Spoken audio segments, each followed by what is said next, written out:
What is up, everybody? Welcome back to Whitewall Media's marketing tips. We do this every Wednesday at 4 o'clock.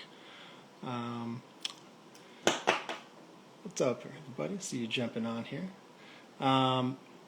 So, like I said, we do this every Wednesday at 4 o'clock on Instagram Live. So please make sure you join us. Go ahead and get a notepad, get a pen ready, because this will only last about 10 or 15 minutes. We'll do these really quick sessions. For those of you, well, I guess just Mel for right now. And, oh no, there's Mel. So Lyra, Mel, what's going on, guys? Good to see everybody on here. All right, so today's conversation is going to be focused on web design, web development, going over some web tips this week and next week. So how can you build a good, cheap website? How can you get everything running ideally? And how do you make sure you don't get sued, which I'm going to get into ADA compliance for your website, Americans with Disabilities Act, but South Florida loves a good lawsuit, and they found a way to sue you for your website now. So this has been going up tremendously. And so give this a second, but all right, let's go ahead and get on into it.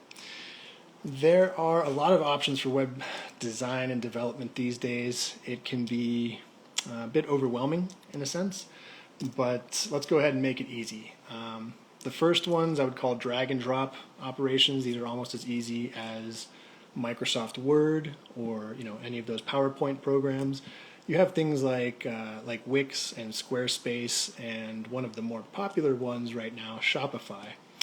So Shopify, man, we got a lot of people. What's up, Juan? What's up, Liuba? What's up, Benzo? Just stop and say hi to everybody for a second. So, like I said, Shopify is one of the more popular drag and drop design and development sort of web operators these days, and it connects really easily with Facebook and Instagram and lets you sell your products. So that's one type, is this drag and drop. They typically are subscription based, so you're going to pay $50 a month, $100 a month if you're doing really well, more than that. Short term, super easy and cheap to set up. Long term, they'll cost you a lot of money though, because that subscription cost over several years is going to add up. So the other option, you might have heard of WordPress and stuff like that. Those are platforms where you're going to own the structure. You can customize it as much as you want. You can custom code everything. That's right, Juan. I'm going to drop the dragon pretty soon, man. But stop distracting me from my live. So yeah, basically WordPress, platforms like that, you can integrate a lot of shopping platforms like WooCommerce and everything, and you pay for it once, you pay for it up front, might be several $1,000s, but you never have to worry about it again, except for, for those considerations, there is the big component of you're going to want a developer, typically for WordPress. It's pretty easy to work with, but it's not as easy as Shopify or Squarespace or Wix or those platforms. So one of them you have a lot less ability to customize, but they're easy to work with. The other one is going to be very customizable, and it's yours to own. So I like to own my own castle, that's for sure. The difference between design and development, some people just throw it all together. They want to build a website and just it all happens at the same time. Typically for our agency, what we would do is create layouts for every single page, really think through the colors, the fonts, how everything is going to integrate, what contact forms would pop up. And so we design all of that basically the same way that you would have an architect design the house before you go and build it. We're going to design the website before we go and build it. Otherwise, you're going to have to take the kitchen and throw it on the other side of the house and move the bedroom to the other side of the house. And if you've already built everything, that gets really expensive. So the design phase will save you a lot of time, energy, and frustration. Even though it does take a few weeks up front to get through that, it cuts down a lot of the time and energy. One quick tip, you can get a good theme out there for like $50. So if you go to something like themeforest.net or one of those websites, you'll find great pre-built website templates that have been designed and everything, $50, $100. So you can take that and work with it. We do that a lot. We're still going to go in and customize it from there, change the logos, change the colors, make it yours. But that's what I call, buying the suit and having it custom fit from there. So going into the reason for your website, there's the conversion factor. What are you trying to get out of it? What are your calls to action? How are you going to structure everything? So your website, first of all, just go ahead and include some basic things. If you're not familiar with these, so take a minute afterwards and look at them. Facebook Pixel, the LinkedIn Insight tag, and Google Analytics, aka Google Tag Manager also might be included in there. So those are going to be your basic conversion tracking components. You might also have HubSpot tracking or other tracking depending on your systems, but make sure you at least have Facebook Pixel and Google Analytics and LinkedIn Insight tag, because as you probably saw in our last marketing huddle last Wednesday, you're going to want to do retargeting ads. Basically just follow up with people doing research on you and get an extra 10 or 20% of business just because you didn't fall off the map. So that conversion factor, keep that in mind. How to retarget, keep that in mind. And slight things, you're going to come back to your site. Slight things, changing a button from red to green in a purchase factor, that'll give you an extra 1 or 2% juice. So think of them up front, test them out later. Always keep testing and working with things. Marketing is never finished. It's an ongoing thing. You're going to want to sharpen that edge every single day. And to that degree, ongoing maintenance, oh man, this gets a lot of people. I don't know why this feels complicated. I guess it can get complicated because websites have code and stuff, but the security of your site is paramount.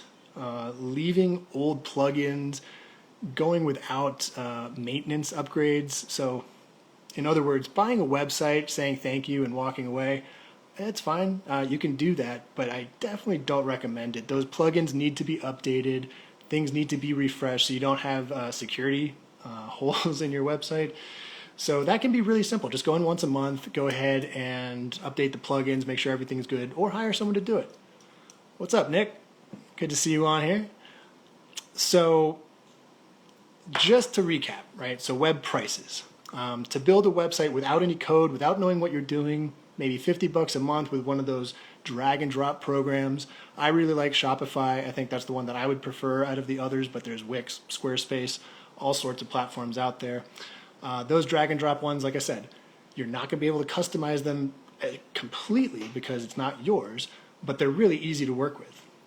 The other side of this is WordPress or custom-built websites where you have full control, and you might need a little help from a developer or somebody like an agency like Whitewall Media can definitely come in and just help you make updates. But generally, those sites are going to be fully customizable. With web these days and HTML5 and some of the coding out there, you can pretty much do whatever you want with a website. It's pretty amazing. So you can create flows, automations, everything. So if you have any questions with those beyond this, let us know. We can walk you through how to set up your own site, or we can help build one for you. And then what I mentioned at the beginning was the ADA compliance. And that's a really big piece of what's happening now, especially in South Florida. Juan, I'll create one for you any day, man. You just let me know. So ADA, Americans with Disability Act, this applies. You've seen sidewalks, you've seen stores, you've seen bathrooms, you've seen everything in the physical world complies to this really well. However, the digital world really has been the Wild West and not really considered as friendly to the world. So this has become a major source of lawsuits, and 2 years ago there were like 300 lawsuits for ADA. Last year there were like 1,700, most of them in South Florida and New York. What this means is basically if you go to a website and let's say somebody who's visually impaired can't see the website, they'll have a screen reader which reads the screen. And if your image doesn't describe what's happening in that image, or if your video doesn't describe what's happening in that video, you can get sued for that because now you're limiting their access to a public resource. So it's a simple concept which we do in the physical world a lot. Playboy got sued, about a year ago because their videos weren't being properly explained.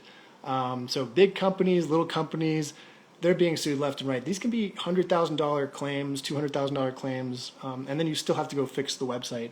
So make sure your site is ADA compliant. It can be pretty easy to do that, just looking through the site, cleaning it on the back end. So, a little bit of money up front can save you a lot of money on the back. But, yep, I know everybody's getting taken down. Air defense artillery. Juan, All right, I'm going to catch up with you later, Senor. So, yeah, American with Disability Act, make sure your website is compliant, first and foremost. Second, make sure that you've got your conversion in mind. What are your calls to action? Do you have your tracking pixels? And then third, what site is best for you? Is it something simple, cheap, and easy to work with where you can just do it yourself every day? Or is it something that really needs to be customized to have an extra wow factor, and you're going to want to work with an agency to keep that maintained and sharp? So let us know what you think and what's fair. Pricing wise, websites these days have gotten a lot cheaper than they used to be. As you saw with Obamacare and all that, they can still be millions of dollars, but generally, like I said, you can buy a template site for $50 a month. If you're going to have it custom made, that might be $5,000, $10,000. Really cheap and easy sites, we've seen those go around for $1,500, $2,500. So the price range can vary, but